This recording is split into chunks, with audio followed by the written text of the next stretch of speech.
C'est tout bon. Merci beaucoup.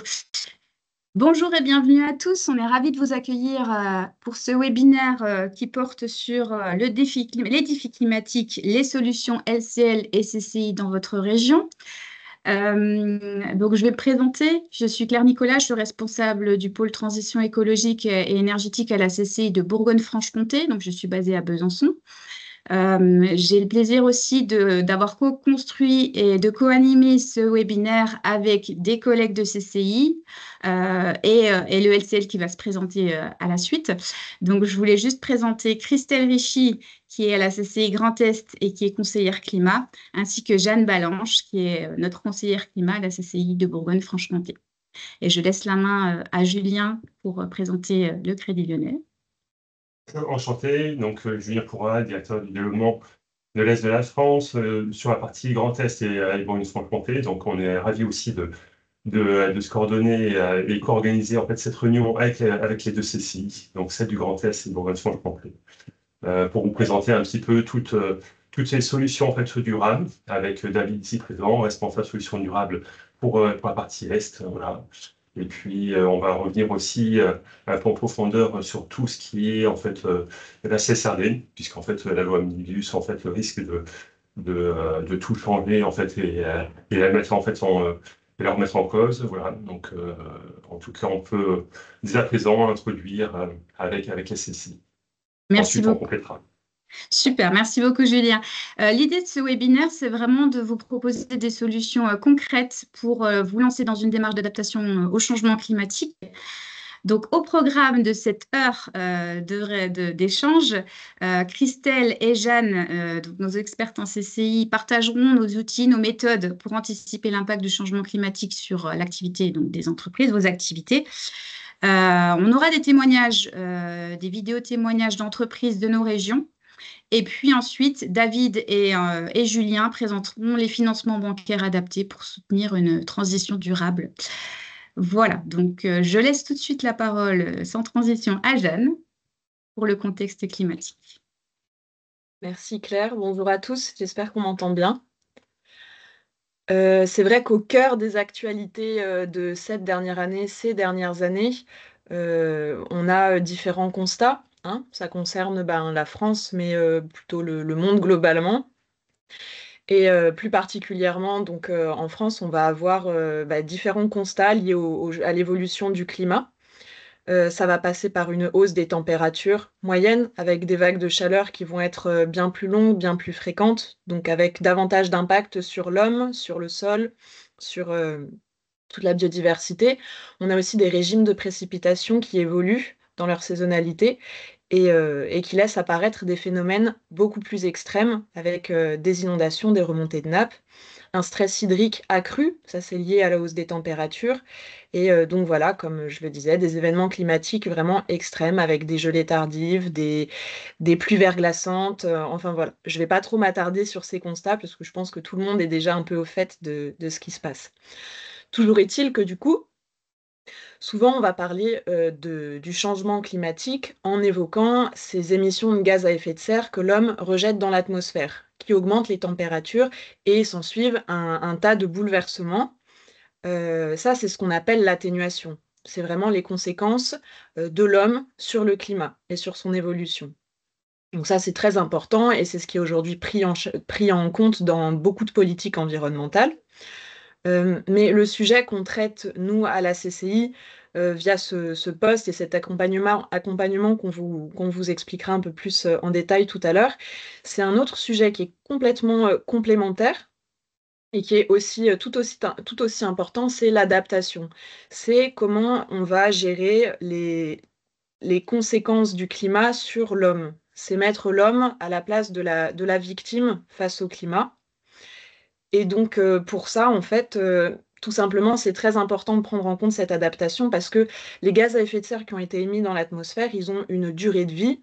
Et donc, l'inertie du climat fait que même si aujourd'hui, on stoppe complètement nos émissions de gaz à effet de serre, on continuera à voir les impacts du changement climatique sur encore 20 ans. Donc, il faut pouvoir se préparer à ces changements pour pouvoir continuer à pérenniser l'activité, etc. L'adaptation, quel intérêt? Généralement, pour une entreprise, ça va être de pouvoir détecter les risques et les opportunités qui sont engendrés par l'évolution du climat, de pouvoir établir des plans d'action pour réduire le coût qui est lié à la climatisation pendant les vagues de chaleur et de mettre en avant une politique d'entreprise, une bonne volonté d'adaptation de l'entreprise. Donc là, vous avez deux infographies juste en dessous qui rappellent ces deux voies indissociables que sont l'atténuation et l'adaptation pour réduire le risque climatique et les 4 bonnes raisons de s'adapter qui sont déjà avant tout d'éviter des pertes financières qui sont liées à l'impréparation, de lancer une dynamique qui soit positive et collective contre ce fatalisme qu'on a toujours par rapport à ce sujet et faire 2 en 1 pour trouver des synergies avec l'atténuation. Pour tout ça, donc assurer sa pérennité. Tu peux changer. Alors, j'ai pas précisé en préambule, mais je le fais tout de suite. N'hésitez pas à rebondir dans le module de conversation si vous avez des questions ou des constats ou des choses à dire. Voilà, c'est le bon moyen de communication. N'hésitez pas. Alors, il y a plusieurs sources qui intéressent les entreprises et qui vont pousser à aller sur sur des actions d'adaptation au changement climatique, notamment, alors vous en avez cité quelques-unes, la position des assureurs, puisque le régime d'indemnisation des catastrophes naturelles évolue. On voit qu'il y a une hausse extrêmement importante, notamment sur tout ce qui est sécheresse, avec plus de 200% de croissance, enfin de plus, sur les inondations et sur les tempêtes. Donc, clairement, c'est un élément très important vis-à-vis de vos liens avec les assureurs.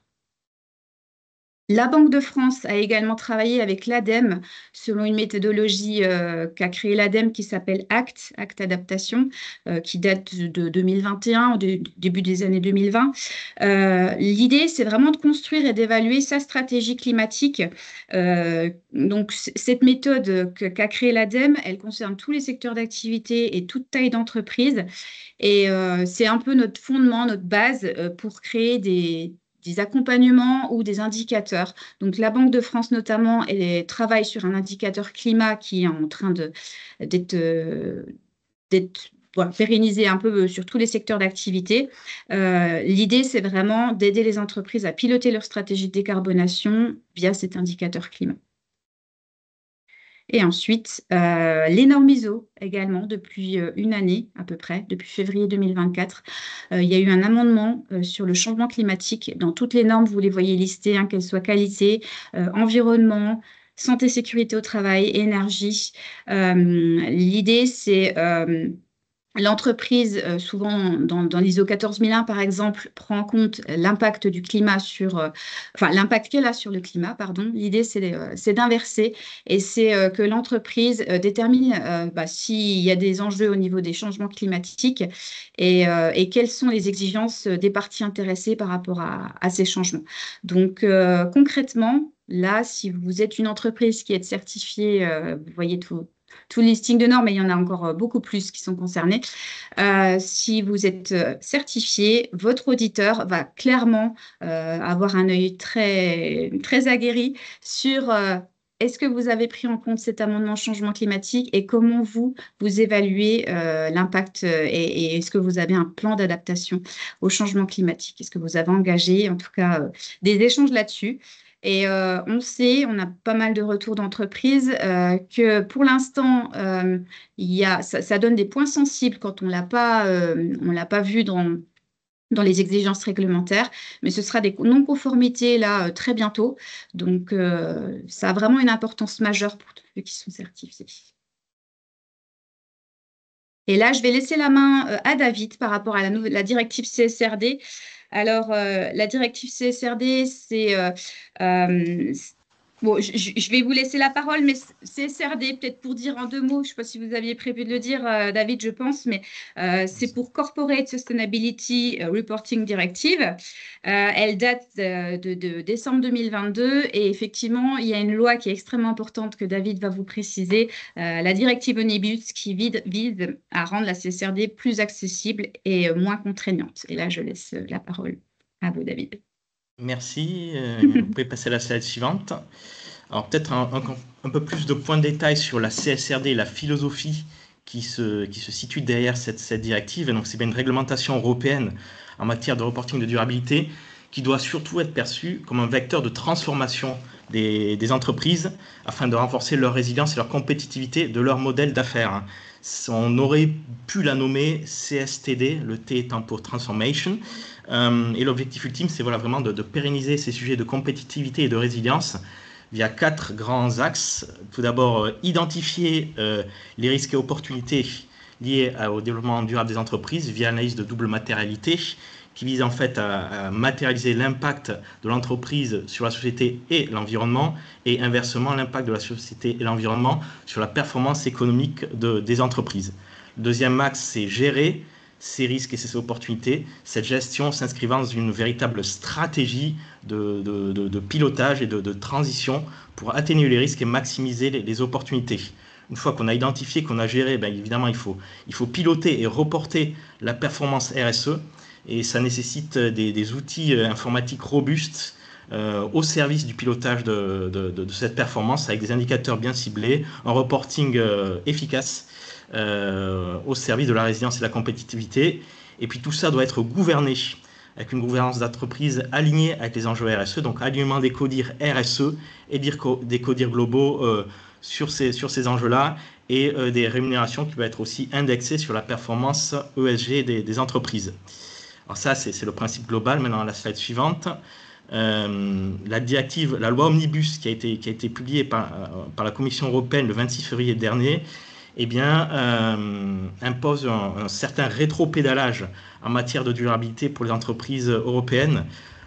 C'est parti surtout de l'Allemagne, hein, avec une volonté affichée, affirmée de simplifier des obligations de reporting pour les entreprises européennes. Premier point, c'est d'abord les révisions des seuils d'éligibilité, puisque ce projet de loi Omnibus ne concernerait que les entreprises de plus de 1000 salariés avec un chiffre d'affaires supérieur à 50 millions d'euros ou un total de bilan supérieur à 25 millions d'euros. Ça exclut de facto 80% des entreprises initialement concernées. Il y aura des reports aussi pour les entreprises qui étaient initialement concernées pour un reporting sur l'année 2025 en 2026. Et par la troisième vague, c'était les PME cotées. Donc ça, c'est reporté à 2028. En fait, on a un décalage de 2 ans sur ce sujet de reporting par rapport à la version précédente. Point important aussi, l'allègement des obligations de reporting et notamment des points de données à reporter dans le cadre des ESRS. On avait dans la version précédente plus de 1000 points de données. Aujourd'hui, rien n'est acté, mais on parle d'une baisse du nombre de points de données à reporter entre moins 40 et moins 70%. Et en ce qui concerne la chaîne de valeur afférente sur les données à collecter auprès des fournisseurs notamment, eh bien la fin d'obligation de collecter est proposée, ce qui pourrait en fait limiter un effet de cascade pour les entreprises de moins de 1000 salariés. Il y a également donc un enjeu aussi assurantiel, puisque les audits assurantiels vont être revus à la baisse, moins prépondérants, moins mis en avant dans le cadre de cette nouvelle loi. Les PME cotées vont être exclues du périmètre obligatoire de reporting. Et enfin, point important, les entreprises de taille petite ou voire intermédiaire en fait, pourront faire ce reporting de manière volontaire. Un module sera obligatoire, mais la plupart des modules ne seront que volontaires. Important à préciser, la double matérialité reste bien ancrée dans cette nouvelle loi de Omnibus CSRD. On a un rétropédalage, mais tout de même l'essentiel est encore là, il faut aussi le souligner. En termes de timing, et c'est la slide suivante sur le calendrier et les grands jalons de la future CSRD, donc proposition faite par la Commission européenne le 26 février dernier. Tout au long de l'année, il y aura un trilogue entre le Parlement, la Commission européenne et le Conseil de l'Europe, dans le cadre d'un processus fast-track. Une adoption possible par la Commission courant automne, fin d'année. En 2026, la transposition sous 1 an. Les points de données seront mis à jour et le concept un peu de collecte et de nombre de points de données sera mis à jour au plus tard 6 mois après l'adoption de cette directive. Et puis 2027 sera le point d'application pour les entreprises avec des publications massives en 2028. Donc rien n'est acté encore, c'est un projet, mais néanmoins, ça a tout de même un rétropédalage fort sur ce qui a été fait avant en termes de durabilité en Europe pour les entreprises. Voilà, pour ce point d'actualité CSRD, je repasse la main à la CCI. Merci. Donc, comme on en parlait tout à l'heure, cet accompagnement, lui, il s'inscrit dans un parcours climat qui a été initié par l'ADEME. Et le Climat Diag Expert qu'on va présenter juste après, que Christelle va présenter, il permet de venir vraiment cibler ces 2 premiers points du parcours, qui sont en petit 1 déjà de vérifier la sensibilité climatique actuelle de l'entreprise. C'est vraiment, recenser, discuter des contraintes qu'on identifie, soit parce que c'est des contraintes qu'on connaît techniquement, selon les limites des engins qu'on utilise, des process de production, soit c'est parce qu'on a déjà subi certains aléas climatiques et qu'on sait désormais qu'il impacte certaines chaînes de valeur dans l'entreprise. Et ensuite, ça permet d'identifier également les contraintes futures au regard des projections climatiques à horizon 2030, 2050, 2100, pour prioriser les impacts sur le quotidien de l'entreprise, les fournisseurs, les clients, etc.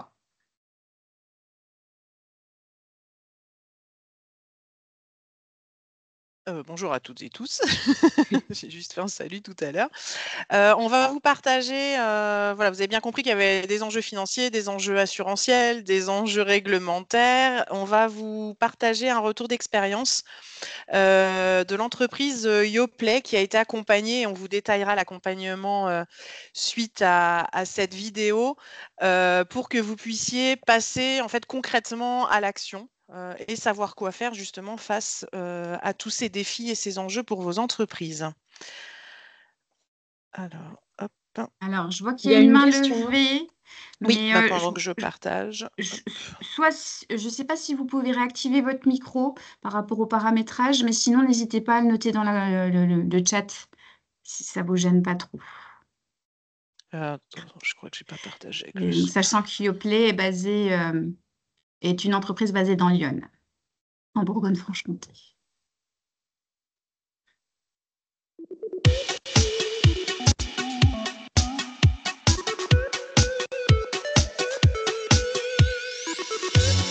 Je m'appelle Julie Seguin, je suis responsable HSE sur le site de Yoplait Moneto. C'est ici, sur le site de Moneto, que sont fabriqués 100% du Yop qu'on va retrouver sur tout le territoire français. Et puis, on fabrique aussi du petit filou, de la crème fleurette. C'est 4,8 millions d'unités par jour. On fait partie d'une branche spécifique de l'agroalimentaire puisqu'on est sur de l'ultra frais. Tout ce qu'on va fabriquer, il faut absolument que ça rentre immédiatement dans la chaîne du froid pour pouvoir garantir d'être à 4 degrés sur notre stockage. Le site est très mature sur les économies d'énergie. On vient d'engager un plan d'action énorme qui va nous permettre, j'espère, d'atteindre les moins 30% d'économie d'eau. C'est vraiment dans l'ADN de Yoplait de travailler sur la prise en compte de l'environnement. Bonjour Pauline, tu vas bien? Bien. Oui? Et toi? Prête pour la journée? Ouais, on est parti. Allez, c'est parti. En fait, avec Pauline Jani de la CCI, ça fait quelques années qu'on travaille ensemble sur la partie environnement et c'est tout naturellement qu'on s'est lancé sur la réalisation du Climat Diag Expert. Je m'appelle Pauline Jani, je suis conseillère environnement à la CCI de Lyon. Je suis en contact avec Yoplait depuis 7 ou 8 ans et Yoplait est très engagé dans les démarches économie d'énergie, économie d'eau. Quand le Climat Diag Expert est sorti, j'ai pensé à eux parce que ça allait très bien dans leur démarche biodiversité et puis dans la démarche d'être proactif. Suite à la sécheresse de l'été 2023, ça a été assez intense et ça a été un choc pour nous. Le changement climatique nous oblige à être vigilants face aux périodes de sécheresse, que ce soit pour la production laitière, pour notre consommation d'eau sur le site, ou même par rapport à notre capacité à produire du froid. Plus il fait chaud, plus il faut qu'on refroidisse.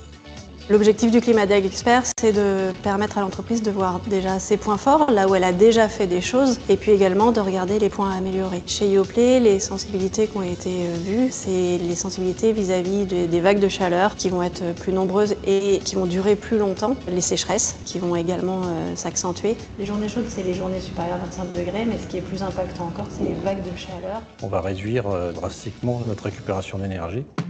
Ce qui est très intéressant avec cet outil, c'est qu'on a accès à des projections climatiques, chose que moi, en tant qu'industriel, je n'ai pas. Ça a permis d'avoir des données scientifiques sur qu'est-ce qui va nous arriver dans les années à venir.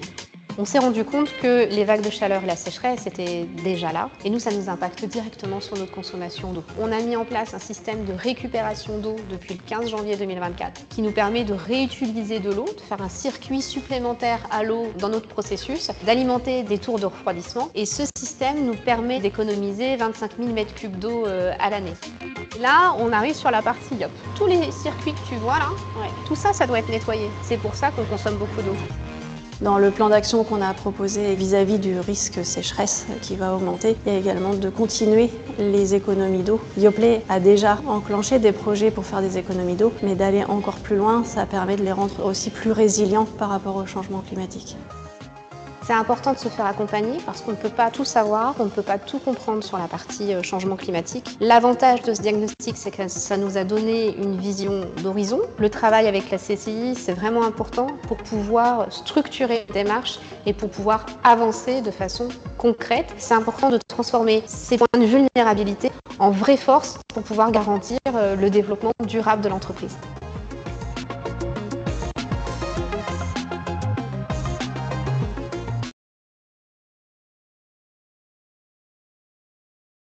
Oh. Voilà. J'ai pas vu de questions particulières, mais si Monsieur Moore, vous souhaitez nous poser vos questions, n'hésitez pas. Peut-être que ce soit. Alors, si moi j'en vois une, en fait, c'est Joël. marqué, selon vous, et la loi Omnibus serait-elle transposée avant 2026?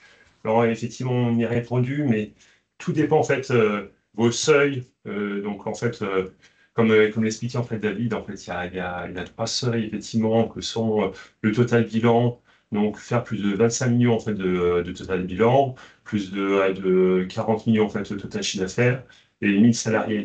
Donc, si vous êtes dans ce cadre-là, effectivement, ça s'applique à vous. Sinon, c'est reporté.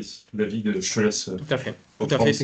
C'est exactement ça. C'est tout à fait. Excusez-moi, en fait, on ne peut rien écrire dans le chat. C'est pour ça qu'il n'y a pas beaucoup de questions. Oh, eh ben, nos excuses. Alors, je ne sais pas comment Madame Gutter a pu écrire, ou Gutter, je m'excuse si j'écorche votre nom. Elle a dû le mettre dans le module questions-réponses. N'hésitez pas à essayer de voir. Je pense que vous l'avez, ce module. C'est pareil, ça ne marche pas. Ça ne marche pas. Eh ben, alors, allez-y, posez votre question. Non, mais c'était, je veux dire, c'était pour pouvoir réagir en direct fait sur les éléments. Et là, j'ai pas de questions particulières. Mais voilà, si vous pouvez activer, je pense qu'il y aurait beaucoup de questions pour Ah ben voilà, il y a des tests. Il y a des questions, en fait. C'est que vous avez dû essayer d'écrire dans les conversations. C'est vraiment dans Q et R qu'il faut répondre, qu'il faut écrire. Merci Pierre-Alain.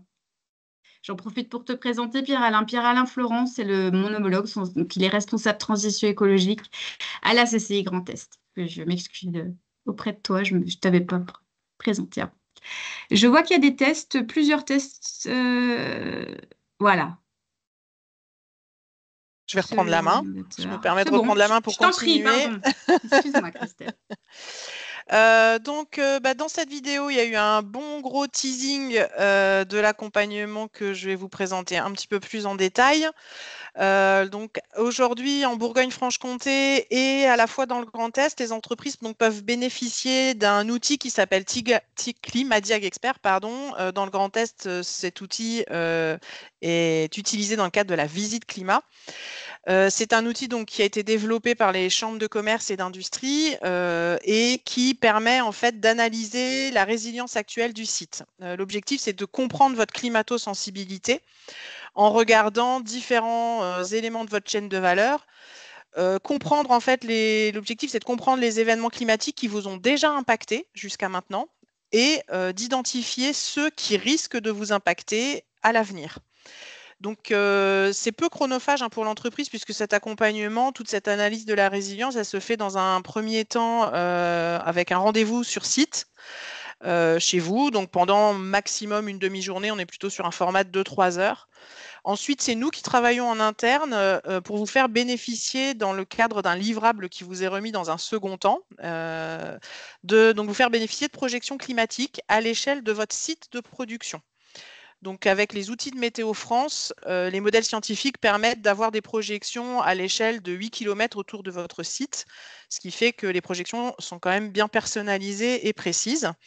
Et ces projections climatiques donc, vont permettre de comprendre les aléas qui vont le plus vous impacter dans les années à venir. Donc, on va jusqu'à 2030, 2050, potentiellement 2070 si ça vous intéresse, pour savoir comment votre activité va être impactée. Comme je le disais, donc peu chronophage pour vous, puisque une demi-journée maximum de visite et d'entretien préalable, et la restitution prend en général 2 heures. Donc on est sur moins d'une journée de mobilisation. Et vous voyez à l'écran tout ce qu'on regarde ensemble pendant ce temps d'échange. Une question importante et qui serait arrivée dans le chat, l'accompagnement est intégralement pris en charge. Donc dans le Grand Est, cet accompagnement est pris en charge à l'aide d'un soutien financier de l'ADEME et de la région Grand Est ainsi que de l'Europe. Et en Bourgogne-Franche-Comté, le reste à charge est également de 0 pour l'entreprise puisque c'est dans le cadre d'un partenariat avec Agence de l'eau et l'ADEME régionale.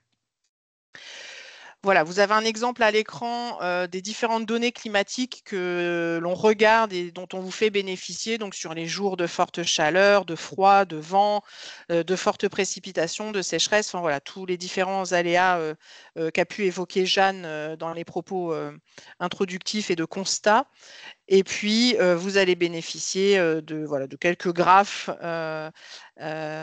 qui vont vous permettre de bien comprendre l'évolution et surtout de connaître le niveau de sensibilité du coup de votre entreprise. Donc tout ça est intéressant, mais ce qu'il est encore plus, c'est que vous allez aussi bénéficier donc à l'issue du diagnostic d'un plan d'action personnalisé avec des actions d'adaptation qui vous sont propres en fonction des différents enjeux qui auront été déterminés. Et ce plan d'action, c'est vous qui allez après en déterminer. Alors, on est sur une moyenne, en gros, quand on rencontre une entreprise, je pense qu'on est sur une moyenne de 15-20 actions qui peuvent être préconisées. Et ensuite, c'est à vous d'en retirer 3 à 5 qui vous semblent prioritaires pour pouvoir les travailler sur plus ou moins court, moyen terme. Vous pouvez retrouver, en plus donc, de cet accompagnement qui est personnalisé, différents guides qui ont été établis par l'ADEME, dont notamment un, là on vous a mis le lien, je ne sais plus si Claire l'avait précisé, mais vous aurez le support, hein, vous recevrez le lien vers le replay et le support d'ici fin de semaine. Donc on vous a mis le lien vers un guide qui est très bien fait, que l'ADEME a sorti l'année dernière, voilà, pour vous donner aussi des exemples d'adaptation, d'actions d'adaptation que vous pouvez mettre en place en fonction de différents secteurs d'activité. Et ils sont aujourd'hui en train de travailler, ADEME, DGE, à l'élaboration de guides sectoriels, notamment pour l'agroalimentaire, pour la chimie également. Bon, là, on vous a juste remis quelques témoignages d'entreprises. Alors, que ce soit Bourgogne-Franche-Comté et Grand Est, je pense qu'au cumulé, on a dû accompagner pas loin d'une centaine d'entreprises. Donc, on commence à avoir un beau retour d'expérience de cet accompagnement. Voilà, donc il y a, en gros, ce qu'il faut retenir, c'est que ça répond complètement aux attentes réglementaires qui vous ont été présentées en amont. Qu'en termes de ratio qualité-prix, qualité du livrable, on ne peut pas faire mieux puisqu'il y a 0 en reste à charge. Donc là, c'était des retours d'expérience au niveau du Grand Est. Et puis Jeanne, si tu veux évoquer ceux de Bourgogne-Franche-Comté. Ou pas.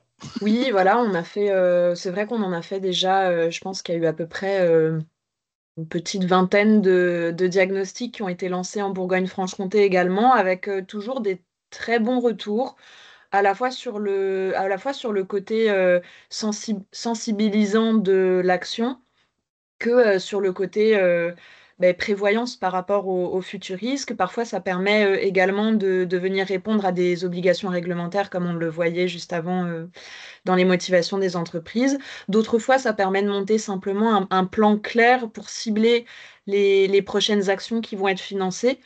En tout cas, c'est jamais quelque chose qui est rangé dans le tiroir rapidement. Ça permet vraiment de faire avancer les discussions et les prises de décision.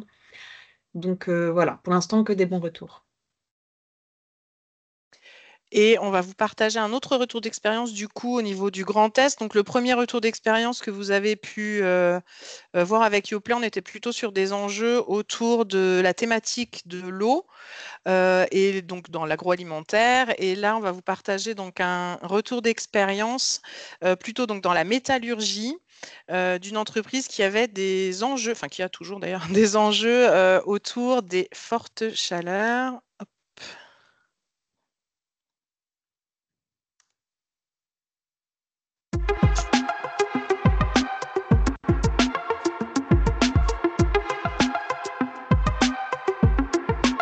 LBA, c'est une société qui se veut leader dans les alliages de cuivre et de nickel de haute performance. Et donc notamment sur SWIP, nous on est spécialisé dans les alliages de cuivre. On a à peu près 200 collaborateurs avec un fonctionnement en 3-8. On génère des métaux qui sont à haute température, de 900 à 1000 à 1300 degrés. Et dans les conditions de travail des collaborateurs, il devient évident que la gestion de la température, que ce soit intérieure ou extérieure, est très importante. Et donc c'est là qu'on a fait appel à la CCI pour nous aider dans ce diagnostic afin d'améliorer cette situation. Le Bronze Alloys m'a contacté il y a plusieurs mois pour connaître sa vulnérabilité au niveau du changement climatique. Donc comme nous avons un outil qui s'appelle Climadiag Expert, nous avons fait une visite pour pouvoir venir sur le site de SWIP, comprendre comment ils sont impactés et puis nous avons fait un rendu tous ensemble pour leur faire bénéficier de projections climatiques à l'échelle du site. Dans ce plan d'action, on va vouloir travailler notamment sur l'impact des fortes chaleurs. C'est un impact important pour notre activité où on a déjà des process à chaud. On a différentes thématiques qui vont être mises en valeur par ce diagnostic. On a déjà mis en place certaines actions, comme notamment des vestes refroidissantes. Un des points du plan d'action de la CCI nous a fait remonter la possibilité d'utiliser nos bassins de rétention d'eau pour réutiliser cette eau dans l'alimentation de l'usine. C'est très enrichissant de travailler avec la CCI. On a vraiment trouvé notre compte. Ça nous a vraiment aidé à bien nous focaliser sur les enjeux prioritaires et on est très satisfait du travail avec eux. Elle nous a apporté une vision globale sur les évolutions attendues d'ici 5, 10 ans, 30 ans. Principalement chez nous, ce qui me concernait, c'était la température, mais aussi sur l'eau, les sols et tous ces arguments qui peuvent mettre en danger, que ce soit les salariés ou l'usine. Le sujet de l'adaptation au changement climatique est complètement nouveau, que ce soit au niveau des accompagnements de la CCI ou même au niveau des industriels. Il est essentiel qu'on soit là pour aider les industries à s'adapter à ces aléas qui sont déjà présents et qui vont s'amplifier dans les années à venir. Je m'épanouis complètement dans mon métier, je trouve qu'il est essentiel parce qu'effectivement on apporte de façon pragmatique des accompagnements aux entreprises avec du concret à mettre en place. La restitution nous a permis de conforter certaines actions qu'on avait déjà lancées. On a aussi mis en avant des bonnes pratiques sur la biodiversité. On a de l'éco-pâturage qui a été mis en place il y a plusieurs années sur le site. On a aussi des ruches qui nous permettent d'avoir une récolte de miel. Pour les entreprises qui se posent la question d'y aller, j'encourage fortement les accompagnements avec la CCI et en tout cas, nous, ça nous a vraiment boosté de faire ce genre d'action parce qu'on sent que c'est très utile pour l'avenir de l'entreprise. Et ça motive fortement les employés.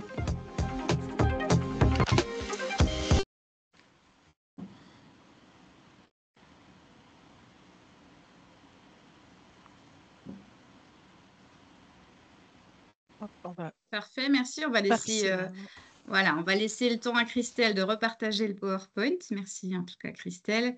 Et on va passer la main à David et Julien par rapport au financement impact proposé par LCL.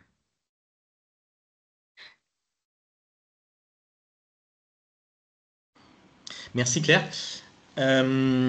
Pour accompagner justement les entreprises et nos clients dans cette adaptation au changement climatique et à la transition énergétique, LCL se positionne au-delà en fait de son rôle de banquier régalien historique depuis 2018 déjà pour répondre aux deux enjeux majeurs identifiés pour nos sociétés, l'urgence climatique et la cohésion sociale.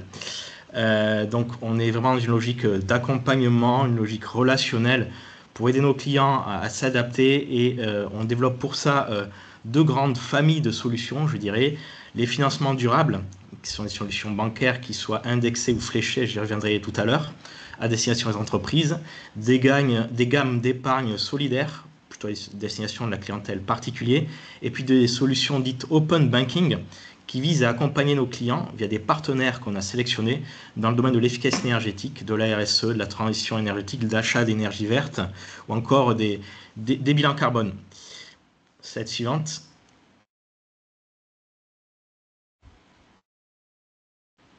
Sur les financements durables, c'est ce dont on veut parler aujourd'hui, cet accompagnement financier aux transitions. Dans le paysage un peu de la finance durable, il existe 3 grandes catégories d'instruments de finance durable. On a donc les fléchages de fonds, qui consistent en fait à affecter des actifs ayant un impact sur l'environnement à des capitaux et à sélectionner les actifs les plus pertinents au sens de la taxonomie, éligibles, des objets verts éligibles à la taxonomie pour être financés. Et ça, c'est ce on matérialise le plus couramment par des Green and Social Loans, donc des financements fléchés via des objets. Donc c'est du tangible, hein, c'est clairement du concret. Il y a d'autres instruments moins palpables tels que la titrisation, les obligations vertes, mais LCL a décidé de se positionner sur ces financements verts à des objets éligibles à la taxonomie. Le deuxième grand instrument qu'on propose, c'est les financements indexés pour des besoins généraux à la performance RSE des entreprises. On définit conjointement avec nos clients des indicateurs de performance extra-financiers à atteindre et en fonction de l'atteinte ou la non-atteinte de l'objectif initialement fixé dans le cadre d'une trajectoire, eh bien la marge est impactée à la hausse ou à la baisse d'un système de bonus-malus. Donc c'est ce qu'on dit en anglais le Sustainability Linked Loans et ça vise en fait à faire converger la performance financière avec l'extra-financier. Et puis le troisième outil sur lequel on décide de ne pas se positionner, mais qui existe dans le paysage, il faut le savoir aussi, c'est tout ce qui est finance solidaire, où une partie des montants de la transaction en fait, est affectée à des organisations caritatives, voire à des systèmes de compensation environnementale. LCL a pris le parti donc de développer son accompagnement sur les fléchés et les indexés, qu'on va regarder maintenant en détail un peu plus loin. Cette suivante, avant d'aller de manière plus précise dans ces instruments-là, je voulais m'attarder un peu sur le paysage de la finance durable et sur les grandes tendances observées ces dernières années globalement en matière de finance durable. Alors le graphique que vous voyez montre bien une forte croissance des opérations de finance durable dans le monde hein, depuis 2013, hein, drivé notamment par les SLL, donc les financements indexés, et aussi depuis quelques années l'émergence des green loans, donc les financements fléchés. Les financements indexés et fléchés étant encadrés, bien régis par Loan Market Association, en fait, qui vise vraiment à baliser l'ensemble des étapes du processus du déploiement de ces financements, depuis la sélection des indicateurs, la définition des trajectoires, les mécanismes de bonus-malus, la validation, et c'est très important, des performances atteintes chaque année par organismes tiers indépendants, souvent vos commissaires aux comptes, hein, et puis le reporting des performances mesurées. Pour les financements fléchés, donc tout l'enjeu consiste à vraiment identifier l'éligibilité du financement à la taxonomie et ensuite à aussi reporter l'utilisation des fonds. On va y venir tout à l'heure. LCL, pour sa part, a déployé ses solutions depuis déjà quelques années avec des références que vous voyez en bas de la slide, hein, dans les secteurs très variés. Ça peut aller de la grande distribution à l'informatique, par exemple le BTP aussi. Et on est soutenu en région par des experts à Paris qui analysent justement l'éligibilité au financement fléché et aussi qui pilotent les gros financements, supérieurs à 20 millions d'euros, une équipe dédiée de 10 personnes, 10 chargés d'affaires qui vous accompagnent sur les financements indexés à impact. La slide suivante, elle va vous décrire les financements indexés. Donc pourquoi on fait des financements indexés? C'est aussi un enjeu de communication. Pour nos clients, il faut faire savoir aussi. Je pense que les vidéos que vous avez vues l'illustrent bien. Il faut fédérer l'ensemble de l'écosystème et des parties prenantes qui gravitent autour de votre activité. Et pour ça, les financements impact vous aident aussi indexés, vous aident aussi à structurer votre approche vers les indicateurs que vous allez définir conjointement avec LCL. Donc on tient à s'impliquer très en amont dans la définition de ces indicateurs-là et aussi à piloter votre démarche, à piloter le contrat de financement et à suivre l'impact de l'atteinte des objectifs sur votre marge. C'est ce qui précise un peu les slides suivantes. Suivant. Donc les indicateurs en fait qu'on sélectionne, ils peuvent être de plusieurs types. On peut avoir des indicateurs internes propres à votre activité, à votre secteur, aussi des indicateurs externes, des KPI externes, notation EcoVadis par exemple, ou des labels. On a des petites coupes, je ne sais pas s'il y a que moi. Pardon? David? Oui, vous m'entendez? Non, c'est bon, ça passe. Non, c'est bon. Vous confirmez Non, c'est tout bon. Ça passe. Oui, très bien, Okay, merci. Je m'excuse. Pas de problème.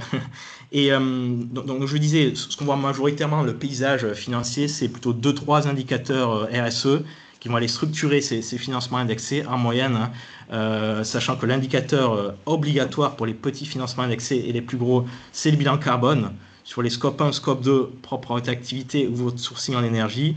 Le scope 3 afférent à vos fournisseurs et votre chaîne de valeur en fait, étant un indicateur à part. Donc on observe en termes de typologie des indicateurs plutôt des bilans carbone essentiellement, aussi des indicateurs également environnementaux comme les déchets, le développement des énergies renouvelables, l'efficacité énergétique. Donc c'est vraiment ça qu'on voit vraiment dans le benchmark qu'on fait sur les indicateurs. Une part aussi des indicateurs plutôt liés à la diversité, à la santé, sécurité, QHSE, et puis un peu moindre, les indicateurs de chaîne d'approvisionnement et de gouvernance qui vont se développer au fur et à mesure de l'alignement des CODIR régaliens avec les CODIR extra-financiers. Donc c'est ce qu'on voit sur le marché actuellement et ce qui est la grande tendance. Si on va plus en détail, c'est la slide suivante qui le montre sur vos secteurs. LCL a élaboré une matrice en fait, sectorielle sur les indicateurs de durabilité autres que le CO2. Donc par grand secteur, on vous propose différents types d'indicateurs qui sont le reflet de votre activité et qui vont finalement coller au mieux à votre performance extra-financière. C'est ce qui vient en plus, donc c'est le troisième indicateur en général qu'on propose à nos clients, après un dialogue évidemment co-construit, l'idée étant de s'aligner au mieux avec votre stratégie RSE. En slide suivante, c'est les grands déroulés des financements indexés. En amont, on sélectionne ensemble les indicateurs et la trajectoire extra-financière à déployer qui va être évaluée chaque année, donc auditée par un organisme tiers indépendant, en calibrant ensemble vos objectifs. Alors ces trajectoires, elles doivent être quand même ambitieuses, hein, donc vous tirez vers le haut, réalistes aussi, évidemment matériel et quantifiable, hein, avec des indicateurs bien ciblés. On intervient aussi sur le prêt en intégrant dans le contrat de prêt des clauses ESG, RSE. Et puis tous les ans, vous pouvez, si vous le souhaitez, publier vos bonnes performances en matière d'atteinte, de dépassement des objectifs extra-financiers définis et donc considérés. L'OTI, que j'évoquais tout à l'heure, votre commissaire aux comptes, certifie que vous avez bien atteint ces objectifs. Et LCL, ensuite, vous communique l'impact sur la marge de l'atteinte de cet objectif. On a un corridor de plus-moins 10 points de base, bonus-malus, maximum, minimum, en fonction de l'atteinte ou de l'atteinte de l'objectif. Voilà. Donc c'est une incitation qui peut être intéressante pour vous et qui aussi peut vous aider à initier donc, vos démarches, structurer vos démarches en matière de RSE. Et évidemment là-dessus, on vous encourage à communiquer le plus possible, hein, via les réseaux sociaux, via des vidéos également, pour faire savoir vos bonnes performances sur ces sujets de financement indexés. Slide suivante. Là, je vais aller sur la deuxième grande famille que je décrivais précédemment, c'est les financements fléchés. Alors, les financements fléchés, je le qualifierais comme un booster en fait, de performance RSE, puisqu'on considère bien un objet décarbonant ou impactant de manière sociétale. Hein. Ça peut être des panneaux solaires, ça peut être aussi des bornes de recharge électrique, ça peut être des éoliennes. Donc, vous voyez, le potentiel de décarbonation est là. On finance bien un objet et pas un projet. C'est-à-dire qu'on va financer l'installation et la construction de ces objets en respectant trois grands principes, hein, dans le cadre des Green Loan Framework, à savoir qu'il y a le principe d'utilisation des fonds. Il faut bien s'assurer que les fonds alloués à ces objets vont être in fine utilisés, formaliser le processus de formalisation, de sélection de ces objets, bien justifier comment on a sélectionné l'objet, pourquoi, et puis après la traçabilité des fonds, évidemment, être sûr que le fonds va bien être tracé tout au long de l'objet va être tracé et le fonds associé tout au long de la vie du financement. Il y a une bonification de marge aussi, en fonction des cotations que nos chargés d'affaires effectuent, qui est alloué à ces financements fléchés. Là-dessus, l'enjeu, il est donc évidemment booster votre performance énergétique, communiquer et finalement initier une démarche de déploiement d'objets de transition énergétique sur vos sites. La slide suivante vous montre du coup les principaux secteurs éligibles à ces financements fléchés au sens de la taxonomie européenne. Alors, le premier grand secteur qu'on peut identifier, c'est l'immobilier vert, évidemment, avec la rénovation des bâtiments, l'acquisition de bâtiments commerciaux, la décarbonation au sens large de l'immobilier, avec l'installation d'équipements, de pompes à chaleur, par exemple, l'entretien de bornes de recharge aussi adossées aux immeubles, et aussi la partie un peu plus régulation, organe de contrôle, GTB, dans le cadre de l'immobilier. La deuxième grande partie, c'est la décarbonation de l'industrie, et non des moindres, via l'hydrogène, mais aussi évidemment via les technologies bas carbone au sens large, les transports décarbonés, de l'optimisation de procédés aussi industriels, sachant qu'évidemment c'est là où se situent la plupart des énergo-intensifs ou des carbo-émissifs qu'il faut adresser en priorité. La troisième grande famille, c'est la partie fourniture d'électricité et de gaz décarbonés, d'utilities au sens large, vapeur, climatisation. Ça passe donc par des panneaux solaires, ça passe par des éoliennes, la géothermie, toutes les sources d'énergie renouvelable qu'on connaît aussi. L'hydrogène, même si la maturité est encore à affermir, je dirais. Les biocarburants pour la décarbonation de votre flotte de véhicules. Et également les pompes à chaleur sur site, ou encore le chaud-froid, décarboné, thermie, frigorie verte. Quatrième famille, l'approvisionnement en eau, les déchets et le CO2. Donc on est dans une démarche d'économie circulaire, clairement. Collecter, traiter, distribuer l'eau, la méthanisation des déchets, la valorisation de ces déchets en économie circulaire, en recyclage, et également le transport de CO2 et demain de bio-CO2 issu de méthanisation, par exemple. Et puis, le dernier grand pilier, c'est le transport décarboné, la mobilité verte, la mobilité douce. Ça peut être via les véhicules, ça peut être via les trains aussi décarbonés, les trams, et puis évidemment le transport bas carbone. Slide suivante. Donc, quelques réalisations qu'on a connues, nous, depuis le déploiement de ce dispositif au LCL, surtout sur les montants. Donc, les objets, vous les voyez, c'est le reflet de ce que je disais précédemment. Les montants, ils peuvent aller de quelques centaines de kilo-euros à plusieurs dizaines de millions d'euros, donc très variés, avec, je dirais, des complexités par objet assez variées. Hein. Il est clair qu'il y a des objets assez vanilles, comme des panneaux solaires, par exemple, où l'éligibilité est assez facile à prouver. Récemment, on a des dossiers de méthanisation, où là, il y a des vrais critères complexes à respecter au sein de la taxonomie européenne. Je pense par exemple à la part d'intrants CIV, culture énergétique intermédiaire à vocation énergétique, qui doit être maximum de 15%, la valorisation du dégagement sur les sols, le monitoring des fuites de gaz aussi, sur les méthaniseurs et sur les canalisations. Il y a plus de complexité derrière. Néanmoins, c'est des objets qu'on appréhende, qu'on découvre petit à petit. Donc, maturité, complexité assez variée sur ces financements fléchés-là qu'on propose. Voilà. Et encore une fois, on est des experts à Paris qui analysent en détail tous ces financements-là et qui supportent en fait nos clients et notre démarche. La slide suivante, elle vient compléter les financements fléchés que j'évoquais précédemment.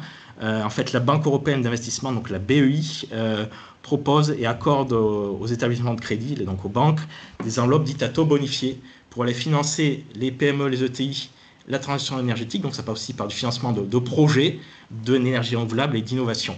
Cette enveloppe-là, on la commercialise, nous, sur notre marché entreprise, avec une bonification de taux, donc un taux bonifié à hauteur de 25 points de base pour nos clients par rapport au taux qui aurait été atteint sans ce dispositif. Il y a des critères d'éligibilité aussi à respecter, comme pour les fléchés, alignés avec l'accord de Paris, donc dans le cadre de la COP21. Il faut savoir aussi que 60% de cette enveloppe BITE doit être affectée à des objets divers, selon les critères de la BEI, et donc via les financements fléchés. En termes de typologie d'entreprise, eh bien, il faut au moins utiliser 50% de cette enveloppe qui doit être affectée à des PME et au plus 50% à des ETI. À noter, aussi important à mentionner, on peut aussi adosser des objets dits bruns. Ce sont des critères qui sont identiques à la précédente enveloppe BITE PME-ETI, avec des objets plus vanilles, des CAPEX plus vanilles et des objets qui ne sont pas non plus dark, hein, ce n'est pas des objets fossiles évidemment, mais non green. Et ça dans la limite de 40% de l'enveloppe. Donc ce dispositif, on est en train de le déployer, on a une enveloppe sur 3 ans, elle sera renouvelée ensuite 3 ans plus tard, et des discussions pour encore la renouveler 3 ans de plus sont en cours. Donc on voit qu'on a un dispositif pérenne qui s'inscrit dans la durée. On a bien besoin de ça en Europe actuellement pour accompagner la transition énergétique et la décarbonation de nos clients. En slide suivante, et une slide de conclusion, c'est les messages clés que j'apporterai. Donc, LCL a des solutions d'accompagnement, on va proposer sur les financements. Ça se passe maintenant, hein, donc la transition énergétique, c'est maintenant que ça se joue. On a de fortes attentes de la part des parties prenantes, toujours, et malgré le contexte un peu tumultueux de la CSRD, des dirigeants qui sont convaincus qu'il faut agir et qui souhaitent faire converger le financier avec l'extra-financier pour créer des leviers d'action, des leviers de décarbonation. LCL s'engage aussi pleinement puisqu'en fait, en tant que filiale du groupe Crédit Agricole, on contribue à l'atteinte du net zéro du groupe Crédit Agricole à horizon 2050. Donc, totale neutralité carbone à horizon 2050 pour le groupe. De notre côté, on souhaite d'ici fin d'année avoir 50% de nos prêts à impact, de nos prêts qualifiés de prêts à impact, donc verts, et plus de 40% étant déjà atteints via les fléchés, les indexés que j'évoquais, et aussi via les financements de projets en lien avec Crédit Agricole Transition Énergie, qui est un peu la tête de pont des énergies renouvelables pour le groupe Crédit Agricole. Et on est là aussi, j'en ai pas parlé aujourd'hui, mais on vous accompagne aussi sur le dispositif de Smart Business. En fait, on va vous proposer des partenaires qualifiés, éprouvés, qui vont vous aider à aller déployer des actions de décarbonation, de bilan carbone, d'efficacité énergétique, également de RSE sur vos sites. Donc c'est des bureaux d'études, des sociétés de conseil en innovation aussi. On a déjà plus de 1000 relations qui ont été, 1000 entreprises qui ont été contactées et pour lesquelles il y a eu des débouchés aussi via ce dispositif. Donc l'idée, c'est à la fois vous accompagner sur le financier et puis aussi vous mettre le pied à l'étrier sur vos démarches de décarbonation. Sachant que pour LCL, in fine, l'enjeu est de se décarboner, mais aussi de décarboner ses clients. Donc en fait, notre scope 3 aval. Donc vous voyez, je pense que tout ça matérialise notre engagement et notre volonté d'accompagner tous nos clients sur ces sujets structurants de transition énergétique et de changement climatique au sens large. Et j'en ai fini. Merci David. Et effectivement, comme vous l'avez compris, LCL était pionnier en fait, sur tout ce qui est financement durable. Donc en fait, on est vraiment très allant en fait, dessus. En fait, on produit en fait jusqu'à présent en fait 40% en fait sur du financement fléché indexé et notre objectif en fait c'est dépasser 50%. Donc un grand merci en tout cas. N'hésitez pas aussi à poser vos questions sur le chat. En fait, on n'en voit pas beaucoup. Il faut savoir en fait qu'un replay aussi va être fait. Donc d'où en fait l'enregistrement qui est en cours. Donc n'hésitez pas, voilà, posez vos questions. Il y en a une première pour vous, LCL. Le coût de l'audit qui est nécessaire pour accéder au financement fléché au sens de la taxonomie européenne est-il à la charge du client? Faut-il ensuite, pour les années suivantes, des rapports d'audit annuels ou de CAC qui attestent l'atteinte des objectifs? Ah, attendez, dans la question, fléché ou indexé? Il y en a deux. Ouais, il y a beaucoup de questions. Non, parce que sur cette question, on parlait financement fléché ou indexé, visiblement fléché. Donc pour les fléchés, vous n'avez pas d'objectif RSE extra-financier à atteindre d'année en année. Ça, c'est bien pour les financements indexés que j'évoquais tout à l'heure. Et la question, oui, dans ce cas-là, sur les financements indexés, le coût de l'audit est à la charge du client. Il peut être variable, hein, donc ça dépend de quel auditeur vous choisissez, mais c'est effectivement à prendre en compte dans l'équation économique du financement, au regard effectivement de la bonification que vous pouvez avoir en termes de points de base sur le financement.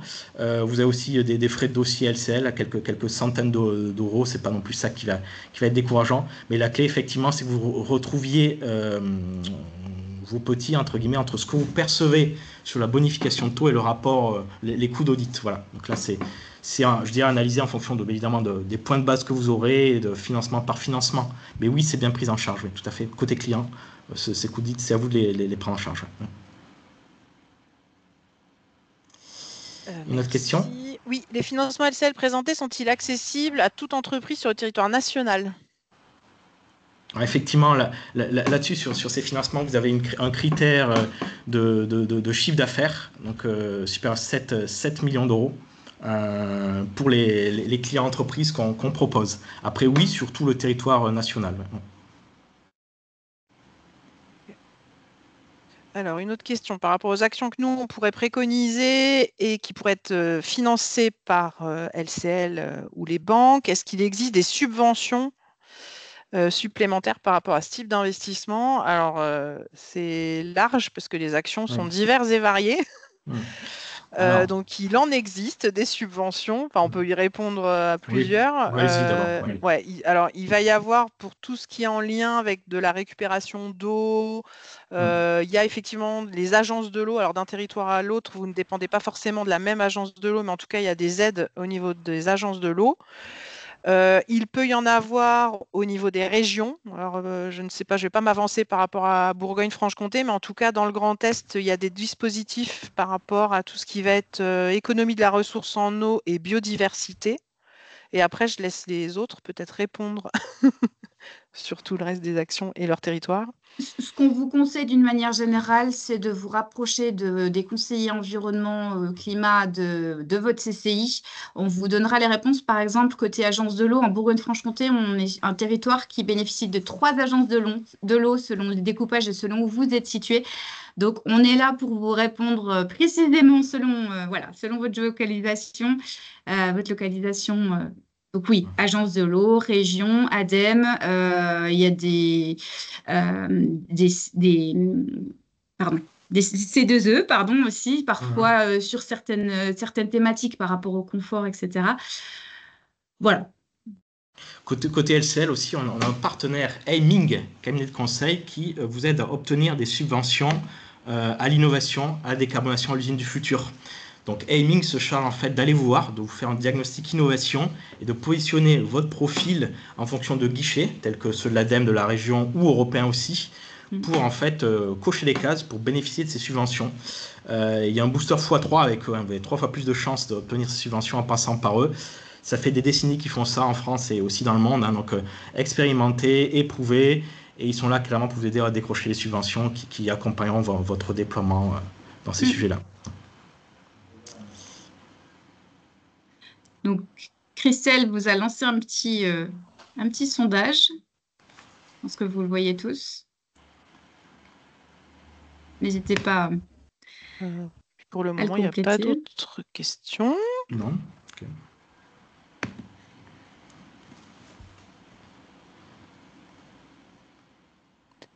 Bon, de toute façon, il est 10h. On s'était engagé à ce que ce webinaire se termine à 10h. Donc, bon, n'hésitez pas à poser vos questions encore dans le module dans les 2-3 minutes qui restent de conclusion. Mais en tout cas, nous, côté CCI comme LCL, on était ravis d'organiser et de co-construire ce webinaire ensemble. On espère surtout qu'il vous a donné des clés pour agir concrètement, que ce soit en termes d'accompagnement, de diagnostic, etc., qu'en termes de financement de projet.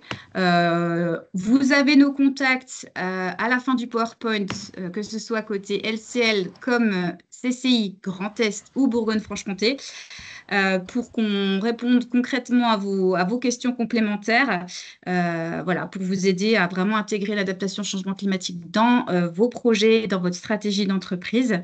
Je rappelle encore une fois que ce replay et la présentation vous sera envoyé, là on est jeudi, donc d'ici vendredi, d'ici demain. Et peut-être le mot de la fin, sauf s'il y a encore une question. Alors oui, en fait, il y en a une qui est plus spécifique en fait pour LCL. Je vous propose en fait d'y répondre oui, bien sûr. entre nous, en fait, David et moi. Donc, en fait, pour la personne qui a posé cette question, vous avez aussi nos contacts, voilà, sur PowerPoint. Donc, surtout, n'hésitez pas à reprendre attache avec nous. Écoutez, encore un grand merci pour écouter votre temps. Et puis, à très vite alors. À très bientôt. Belle journée à tous. Merci, au revoir. Merci encore. Au revoir. Merci à tous. Au revoir.